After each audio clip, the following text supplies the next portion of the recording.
দেশে ফিরলেই সাবেক প্রধানমন্ত্রী শেখ হাসিনাকে বিচারের মুখোমুখি করা হবে, এমনটি জানিয়েছেন বৈষম্য বিরোধী ছাত্র আন্দোলনের অন্যতম সমন্বয়ক নাহিদ ইসলাম। শেখ হাসিনার সরকার ক্ষমতাচ্যুত হওয়ার পর গত বৃহস্পতিবার ৮ই আগস্ট যে অন্তর্বর্তী সরকার গঠিত হয়েছে তাতে উপদেষ্টা হিসেবে দায়িত্ব নেন নাহিদ। পেয়েছেন ডাক ও টেলিযোগাযোগ মন্ত্রণালয়ের দায়িত্ব। দপ্তর পেয়েই বার্তা সংস্থা রয়টার্সকে দেওয়া সাক্ষাৎকারে তিনি বলেন, দেশে ফিরলেই বিচারের মুখোমুখি দাঁড়াতে হবে শেখ হাসিনাকে। কোটা সংস্কারের দাবিতে শুরু হওয়া আন্দোলনের জেরে প্রধানমন্ত্রীর পদ থেকে পদত্যাগ করে ভারতে চলে যান শেখ হাসিনা। তবে সম্প্রতি কয়েকটি সাক্ষাৎকারে তার ছেলে সজীব ওয়াজেদ জয় বলেছেন, শেখ হাসিনা আবারও দেশে ফিরে আসবেন। বাংলাদেশে নির্বাচনের তারিখ ঘোষণা করলেই দেশে ফিরবেন তিনি। গত ৩০ বছরের মধ্যে ২০ বছরই ক্ষমতায় ছিলেন শেখ হাসিনা, কিন্তু জুলাই থেকে শুরু হওয়া ছাত্র বিক্ষোভে সহিংস সংঘর্ষে প্রায় ৩০০ মানুষ নিহত হয় বলে জানায় রয়টার্স।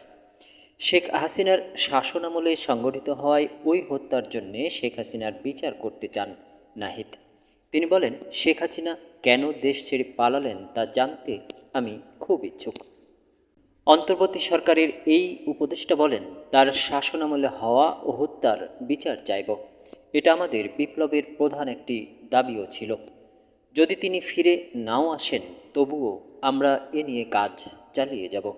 আমরা তাকে গ্রেপ্তার করতে চাই, সেটা প্রচলিত বিচার ব্যবস্থা বা বিশেষ ট্রাইব্যুনালের মাধ্যমেও হতে পারে। যেটাই হোক, আমরা এ নিয়ে আলোচনা করছি। দেশে নির্বাচন অনুষ্ঠান নিয়েও কথা বলেন নাহিদ। তিনি বলেন, অন্তর্বর্তী সরকার একটি অবাধ ও সুষ্ঠু নির্বাচনের লক্ষ্যে কাজ করবে। তবে নির্বাচন অনুষ্ঠানের আগে নির্বাচন কমিশনে সংস্কার ও সংবিধানের সংশোধন প্রয়োজন বলে জানান তিনি। তাই আগামী নির্বাচন কবে হবে তা নিয়ে ধোঁয়াশা রয়েছে। নাহিদ নিজেও নির্দিষ্ট করে কোনো সময় উল্লেখ করেননি। এদিকে ভারতের সঙ্গে বর্তমান অন্তর্বর্তী সরকারের সম্পর্ক কেমন হবে এ প্রশ্নের জবাবে নাহিদ বলেন, বাংলাদেশ নয় বরং শেখ হাসিনার আওয়ামী লীগ পার্টির সঙ্গে সম্পর্ক স্থাপন করেছিল ভারত।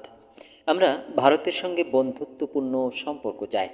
ভারতেরও তার পররাষ্ট্র নীতি নিয়ে ভাবা উচিত, না হলে পুরো দক্ষিণ এশিয়া এটা সমস্যার কারণ হবে।